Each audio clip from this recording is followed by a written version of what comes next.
Well, hello there, and welcome to episode 6 of Jump Into Success, the podcast from UKCPD. Okay, let's go.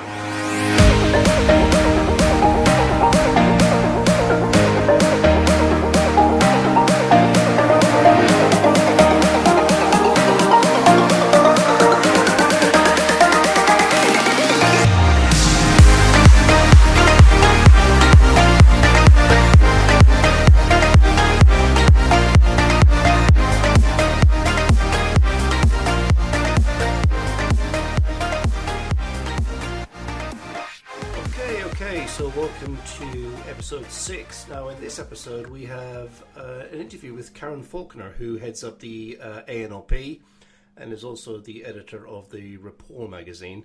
Now we've been wanting to interview Karen for a long time for the Be Inspired group, so this recording does come from that.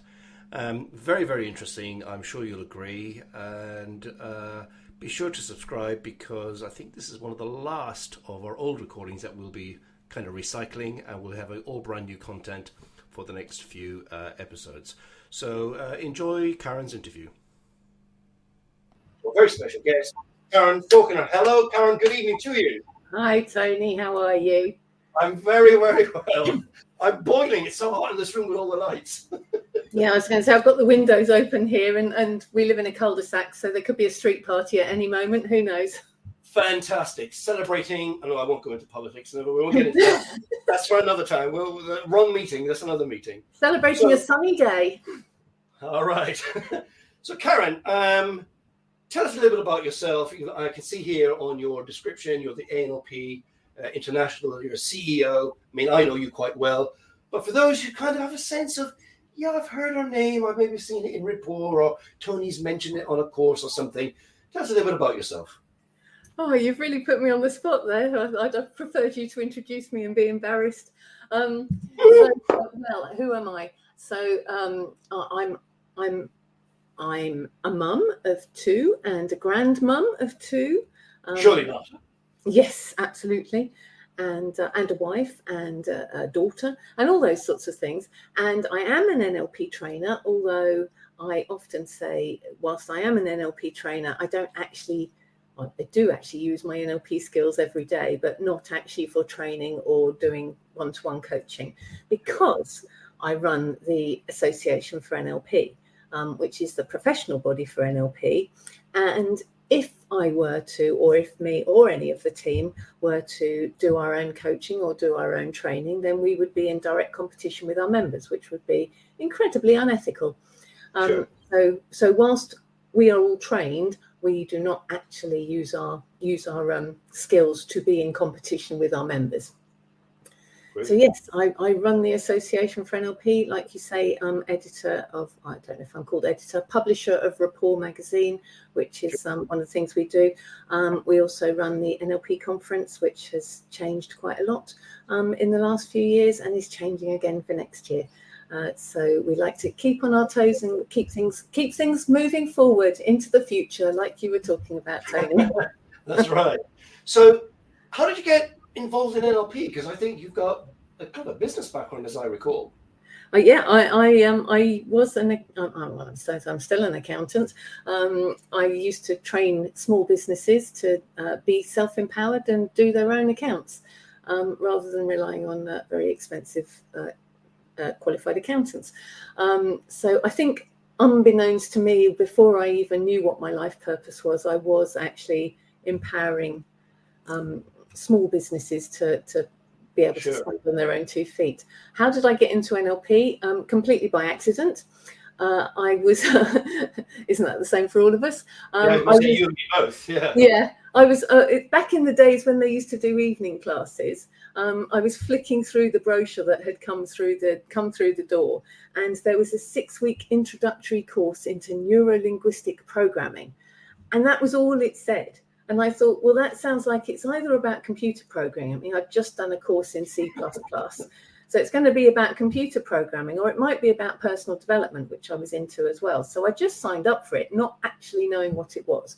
And probably before the days where we relied on Google quite so much.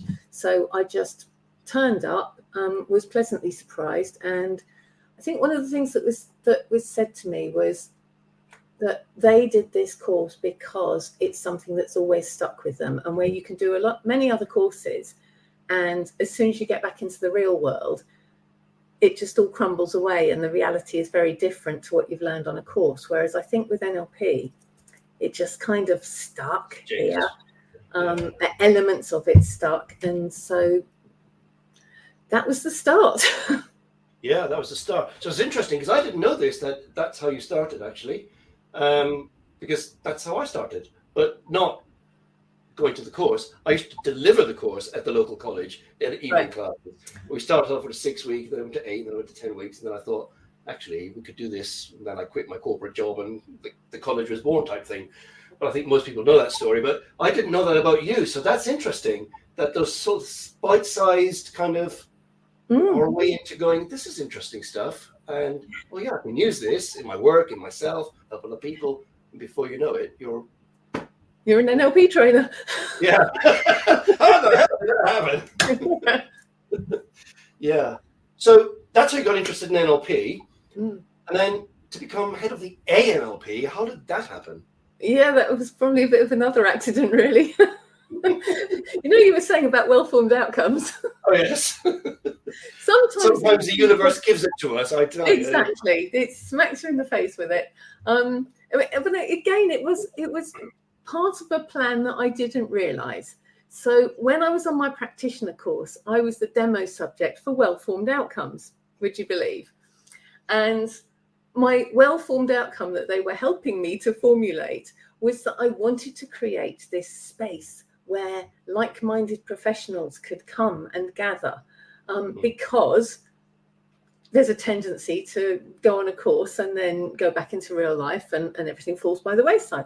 So I had this wonderful idea, and at the time, it was very much, I kind of thought there needed to be this physical space, a bit like one of those London clubs or something like that, that would be for people to come and gather.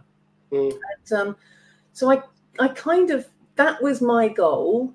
And I started pursuing it. I had the next step. Yeah.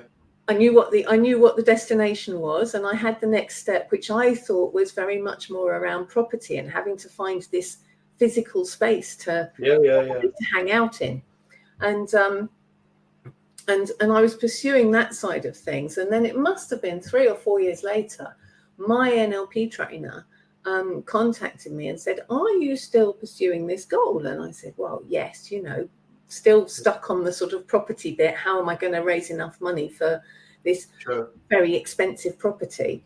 And they said, well, actually the ANLP is about to fold. It needs rescuing. We've got an offer from somebody in the States who wants the database and wants the magazine, but doesn't want the membership. They clearly understood that my goals were my values included sort of fairness and respect and things like that. And I just thought, well, that's not fair, that the membership just get pushed aside. Don't want that bit. And with my accountant's hat on, I went and looked at the figures, and with my accountant's hat on, wouldn't have touched it with a barge pole. But there was something here, and, gut and heart just pushed head logic aside and said, I have to do this. So I did. Yeah. So it was the well-formed outcome that got me here. Not in the way, but interesting, not in the way that I initially thought. No. So when you're saying about, how do you eat an elephant one bite at a time? I think that's actually quite important. It's important to know the next step or the next 2 steps and not be fixated, as I was, on it has to be this path. Yeah. The how changes. Well, yes. And I'm old enough and been around long enough, and I feel like I'm something of a dinosaur these days. I've been around NLP for so long, to remember the old ANLP. I think I've told you this before. And I've still got all that original stuff, which I think is interesting that I'm hanging on to it still, sort of strange legacy stuff. And then, of course, all of the things happened with Richard and all those kind of things that happened. And I thought, God, I don't know what's going on with this organization, but I'll continue to be a member. I'm a professional person. I'll be a member of a professional body. And then by chance, there was a exhibition thing going on in London. Excel, Expo, East London at the big expo centre. I can't forget what it's called, EdExcel or whatever it's called. Excel. Yeah, EdExcel's that education thing. Excel. And that's where I met you for the first time. Yeah. And I thought, wow, now this is a person I can do business with, because straight talking, empathy, real love and concern for the stuff, as it were. And I thought, yeah, we're on the same page here. So, because similar to you, I wanted to build a space where we could have people together, and we kind of did at one point have a space, as you know, you've been many times, the training centre that we did have in Swindon. Obviously, things changed, and we couldn't do that because of COVID, and the world changed, and we changed because we had to, and all of those kind of things. That said, hopefully next year we are planning, putting everything in place, to have a big get together for all members. But we'll talk more about that in the future. So here you are, head of ANLP, and you must have thought, okay, what's the first step? So what did you do to turn it around, to make it the thing? Because it's not what it is now. It's like probably one of the most, if not the most respected NLP professional bodies in the world. I'm going to go. Yes. You're probably right. I think we are the only properly independent professional body, as in we are not backed by or tied to a specific training school or trainer. We don't have anybody pulling our strings. And I think that's really important from an independence perspective, because it allows us to be totally inclusive and not be biased towards any particular training school or training methodology or anything like that. We're open to all sorts of suggestions. And it's funny because, I was reminding me about the Excel. That was January 2006, Tony, when we met then. Back when I was a young man. You and me both. Well, not a man. A younger person. And in January 2006, I was still in the first year, having taken over ANLP and making a lot of mistakes. It's lovely because in hindsight, that was an expensive event to be at, and in hindsight, would that have been the right thing to do? Probably not. However, I'd never have met you if we hadn't gone there. So it's all these things happen for a reason. I'm a firm believer in that. That all these things happen for a reason. And I didn't have a proper business plan. I just had, just was heart-led.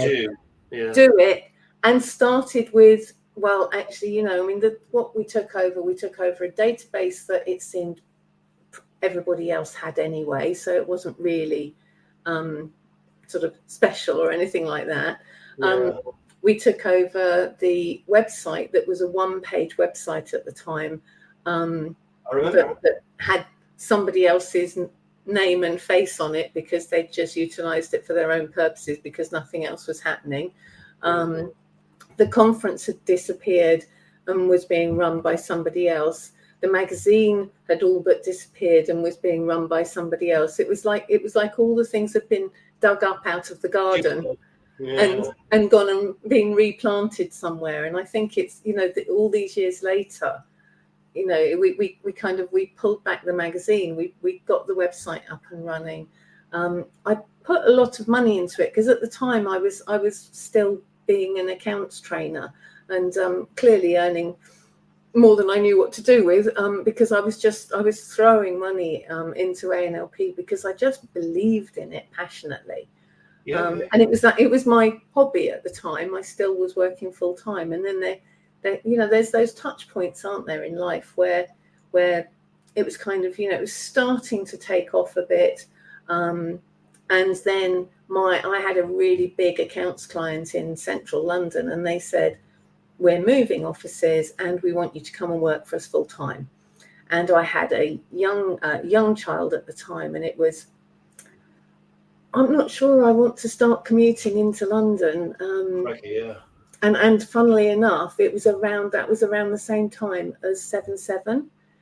The London bombings, and one of the bombings was on a train that I could have been on. So it's really one of those things that made me think. And I thought, well, actually, you know what? Now is the time to commit. Commit to making ANLP work.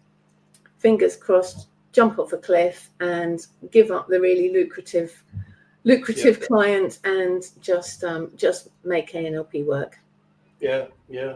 That's interesting, because in a way, the college is a similar kind of parallel story. And I thought, just as you were kind of doing your thing, we were doing our thing. But, the college was a hobby, part-time job type hobby. I was interested in it. At the time, I also managed a band, and I did some other things as well because I'm a workaholic. Managed a band? Oh, that's another story. But then the college just began to grow and grow, and it became a thing. Become incorporated, and we had to have insurance, do all these kind of grown-up things, and it became me, what I did, and slowly changed over the years, because but you're in it. But you're right, you got to feel it. If you don't feel it, you won't do it. There are easier ways to pay the rent. So you also wrote a book. I did. There you go. Best-selling book. Really? So we give a copy of this to all of our graduating practitioners, because contained in here is some wisdom and some real, what I might call practical, not just practical, but common sense things. If you're going to set up a practice, you might need to think about that. Whether it be a coaching practice or an NLP/coaching practice, this really is one of the best books. And that's why we give it to everybody, because it's just so bloody useful. We think that's kind of what that's kind of your go-to step one. I'm setting up my practice. What do I need to know? Go there. And then, of course, the other thing is, when you graduate from college, and all of the accredited trainers, I think, do the same thing.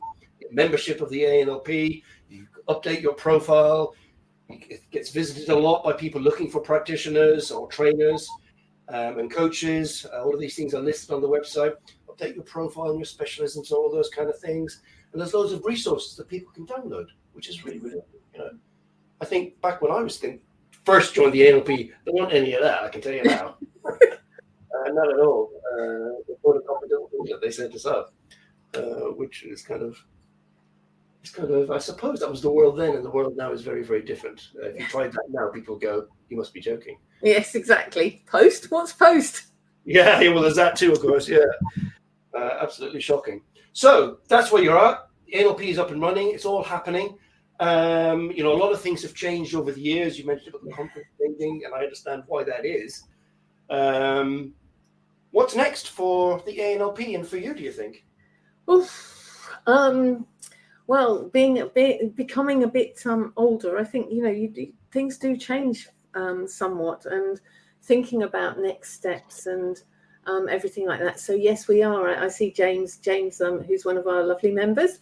James is commenting and saying, about we have had to move with the times, move with the flow, and we're changing the conference. And James, we are going to be running the in-person event, in-person weekend every other year at the moment. So every 2 years, we'll see how that pans out, and we'll probably end up changing it again at some point in the future.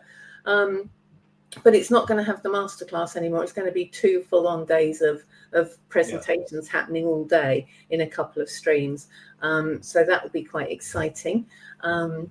And there's also, we've got a project on the horizon. Well, sometimes when you start these ideas, Tony, and we have these well-formed outcomes, sometimes I don't know what you're talking about. Sometimes even if we put a timeline in place, it doesn't always go according to plan. There is a certain amount of flexibility that I'm sure you've talked about in the past. Yes. So there's a particular project that Tony has been involved with, and it was a madcap idea that actually, again, it started in 2012. I'm kind of ashamed to say. That's right. Our first meeting was 2012. 12 years that we've been working on this project. So I think it's about believing it, believing it's going to happen, and it will happen. It's just that when you're dealing with other people, you can't always completely control the timeline. But the project we're working on is again around professionalism in NLP, and it's about introducing regulated qualifications in NLP. We currently have another application in with Ofqual. I think over the years, this might be our 10th or 11th. However, it does feel now that we are in more of a tote process. Those first few applications that we were putting in back in, our first application that we used consultants for back in 2012 was rejected within an hour. That's how far we've come. But it definitely feels like there's a tote process now, the test test exit. And we are getting vaguely more useful feedback, as you can hope to get from a public sector body. That's a different story for another day and probably not live broadcast. But we're working on it, and we have a plan in place. And again, we have our 12-month plan, which we kind of haven't had before. We've had, let's get the next application in, but it's again like what you were talking about, having that goal beyond the goal. So this time we've got the goal beyond the goal beyond the goal. We know exactly what we're doing. If we get rejected again this time, there is one more application to go in, and then there is a plan B. So it's all in place, and it will happen. Yeah, sure. And having been there from the very beginning, and I remember that first. All those people sat around a big table in the conference room that we had back in the day. It's interesting how many of us are still alive and standing with it. So it is a case of, we're doing this. And I think that's what's driving it through, especially you and Cash and all the work that you guys have done. I've done my bit, but you guys have been like a laser beam. And when it happens, we'll have you back, and we'll get all of the practitioners and master practitioners on, because I think they'll want to know, because it's such a big thing that you're about to do. It'll warrant a whole session, all of its own. But suffice to say, when I say it's big, and it will probably be career changing for a lot of people. It really will. And certainly it will hopefully be a game changer for the field of NLP. That's the intention. Yeah. With a big G and change. change. Yeah. Right, now then, any questions you've got for Karen? Start thinking about them, because I'm very conscious of the time here. Put them in the box, and we will ask Karen. Well, she can read them herself, actually, and she'll be able to answer you directly. Any questions at all about NLP, where the field is going, about herself, about anything you'd like to ask, within reason, and I'm sure Karen will give you an answer. How do you think NLP can be made more mainstream? I've never encountered anyone who knows what it is outside of coaching clients. Very good question. I've devoted some time to this in the book, because I believe that one of the things we need to do is talk about it together. So in the book, I talk about there being a sort of my daffodil principle, which is, in our field, we are encouraged to be unique and individual and very, we can be quite maverick and very options oriented and that sort of thing. And it's the difference between NLP and food is that people know they need food. So therefore the supermarkets can compete in prices and experience and all that sort of thing. Sainsbury's, Tesco's, Aldi's, they are all competing for your business. Whereas in NLP, people don't know that they need us yet. So we have to work together to get NLP elevated and NLP out there. Because even though we're all unique and beautiful daffodils, when we're standing on our own, we're not seen so easily. But if you think about, when you drive around a corner or you go to Holland or something like that, whatever that field is, rapeseed, whatever, you see that massive field of all those individual little daffodils making that huge impact. That's what we need to do first of all, and stop that sort of. And also, I think the other thing is that we need to stand up and be loud and proud that it's NLP, because I think one of the things that sometimes people have a tendency to do is hide behind it. That was really good. It was NLP. It's sort of no, you've spent a lot of time and a lot of money and a lot of investment getting an NLP certificate. So be proud of that. I mean, people say, we should change the name, and we'll be stuck because we're the Association for NLP. And it might be a bit of a clunky name, but it's the one we've got. So it's working with that and standing proudly and saying, this is what we do. Yeah. Yeah. So, you're right. And, the term NLP, neuro-linguistic programming, is a mouthful. And I think in many ways people go, what the hell is that? But, Judith Deleuze said to me once, yes, it's its weakness, but it's also its strength, because people go, what? And then you get to explain. Well, really, this is about, applied positive psychology, but even better, because it really works. And it really works because it's quick, it's simple, and I can teach you to do this in half an hour. I can teach you two examples we've got. I mean, we've actually got a speaking slot at the Festival of Education next week, which is really exciting. 45 minutes. The NLP for Education project that's sponsored by ANLP. We have a speaking slot. We are frantically getting the website pulled together, and all that sort of thing. And then we were on a singing holiday recently in Italy, and the husband of one of the people on the singing holiday turned up the last evening, and we were talking over the dinner table, and it turns out that he's a GP, and he was asking, well, what is NLP? And I said, well, it's like CBT, but better. Yeah, I always say that too. And because I said that, he's now in touch with us. He wants to take it to his PCN and that sort of thing. It was one phrase that has got him hooked. And I think that's the thing sometimes. It's that one phrase that's going to get their attention. And we were just lucky. That's just happened to be what I said. But you got to make when these opportunities come along, you got to have, so I would say to students, have the elevator pitch. This is what I do. This is what it is. So Shelley is saying, I think sometimes people hide behind the name because she doesn't, because there are some dreadful practitioners of that. That is true. Now, interestingly, I think the project that we've kind of mentioned, we'll have to kill you later, we're not supposed to mention it, that will change that massively. and as does the association. That's the whole point. I mean, we have a complaints policy, a code of ethics, and all that sort of thing. And sadly, really good, we very rarely have to invoke. I think in 16 years, we've invoked the complaints policy twice, because the people who belong to ANLP are ethical and authentic and all that sort of thing. However, we could be handling a complaint a week, because we are turning people away. Sorry, we can't deal with that because they're not a member of ANLP. They're not a member of ANLP, that sort of thing. And it is, but that's the point. And I've heard that before, said by people that, they don't want to associate themselves. But actually, it's kind of like when the St. George's flag was hijacked by the BNP. We have to come back and take that flag back as being, it's the England flag. You see that when England are playing football, not necessarily very well, but when England are playing football or playing sports, we suddenly get behind the flag and it becomes the flag of our nation.